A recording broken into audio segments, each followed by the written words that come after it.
Kenyans dispose around 10 million metric tons of glass annually. A global survey shows that Kenya is one of the hardest hit nations in the use of drugs and alcohol.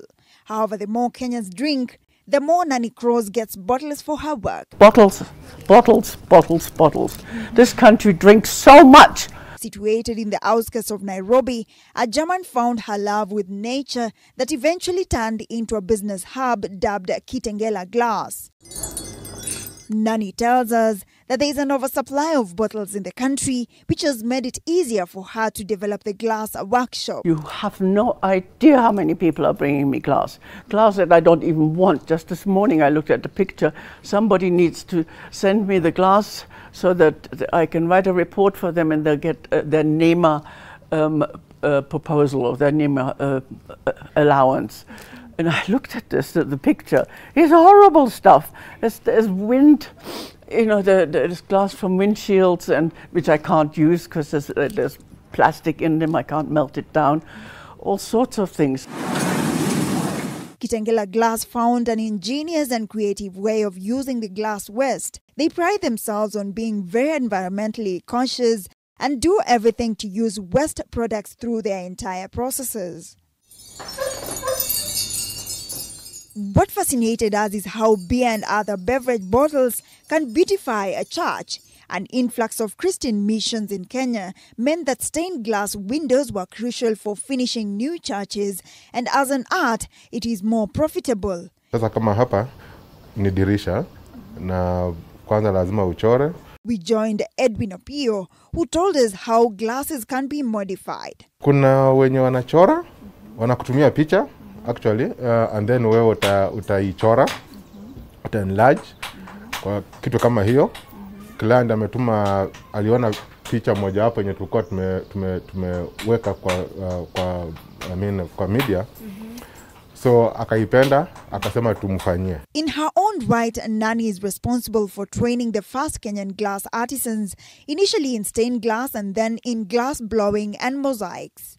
And now we are stepping into the workshop to discover the art and the magic of blowing glass as it happens. First thing, we take the bottles and we crush them into smaller pieces, which we call granites in our glass language. Yeah. So after that, we put inside our furnace to melt for 8 hours. That's overnight. The furnace burns at 1000 degrees. Once confirmed that the glass is okay to use, it's collected, rolled, blown, colored, designed, and finally cooled at 500 degrees. After making our item here, we have to put in a cooling system, which is called annealer. A glass bottle can be reused up to 6 times within the production cycle without losing its quality or purity. Each bottle is thoroughly inspected to determine its fitness for reuse. These are since expanded to a wide range of recycled glass products, from blown glass to beads. Here they have made great strides to improve this ancient craft in a way that meets today's goals of energy conservation, productivity and quality. Let's not use plastic.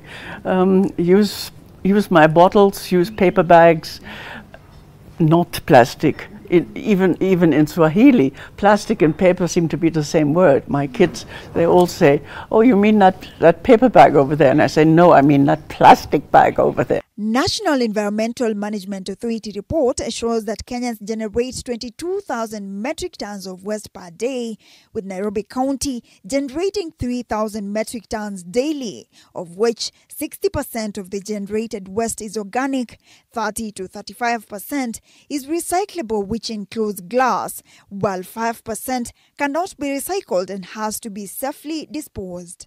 Cross says the next idea is to open a vocational center for young people from the neighborhoods to learn glass blowing skills and earn an income from selling glass. Meanwhile, Kenya's drinking culture isn't going to waste anyway, as the bottles are in one way or another contributing to the country's economy. Linda Koskei for Business Central.